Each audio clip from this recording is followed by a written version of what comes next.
Well, they just phoned up and they said, would you like... Well, I thought they were going to ask me to play Cinderella, of course, and then they said, Fairy Godmother. The story isn't... Well, it's basically... It's such a classic... It's a classic story of, I guess, rags to riches, of a poor little orphan girl. Well, she originally has parents and they both die off, and she's left with this horrible stepmother, the archetypal horrible stepmother, who has two daughters of her own who are meant to be ugly, but in our case they're not. And they abuse her, and then eventually she grows up and marries a prince. So, you know, it's a happy ending.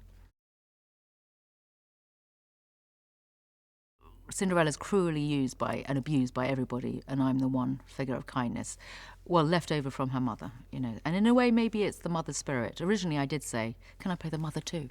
But because there's something, I mean, she is the fairy godmother, so she's somehow the maternal instinct or the maternal spirit reincarnated, or her guardian mother.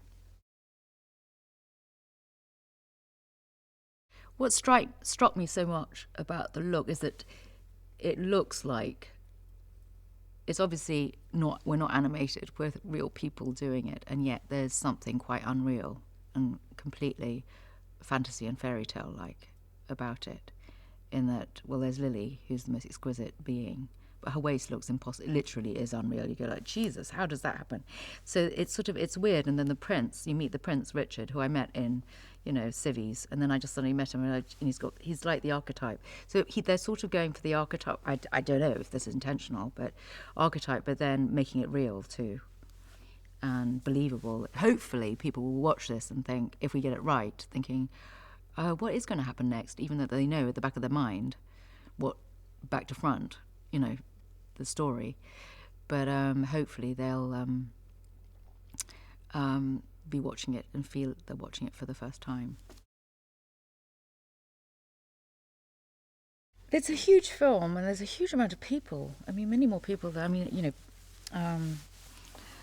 lots of young people. Everyone seems to be younger these days, but maybe it's because I'm getting older. The sets are massive. It's great to be in real sets rather than, I mean, we're in a green, you can't, well, that's green. I've done lots of big movies where there's lots of, you're in green screen and you're literally imagining everything. But it's great to have, like, when I did my week, we were in the garden with this conservatory and the garden and half of the house. So that helps you tremendously. Having said that, my wand doesn't work. You know, I have a wand and I keep on transforming. And I make this, I design this. I mean, out of a pumpkin, and I get from a pumpkin to that. That's pretty good. It's definitely a mistake. It's sort of a surprise. I sort of do the slipper, and she says, oh my God, they're made of glass. And it's like, oh, well, let's just make the best of it, you know. But I'm good at shoes. That's the only thing, because if you actually look at the story, the shoes are the only thing that last beyond midnight. Everything else turns back. So I had to sort of, I suddenly thought, Fairy Godmother can do shoes. They last, but they're not necessarily made of the right material, the most comfortable material. The shoe's extraordinary thing, and it is just again, archetypal, you know, it's such an icon. He's a brilliant director, and it's been great to see him and work with him again. And he's so articulate.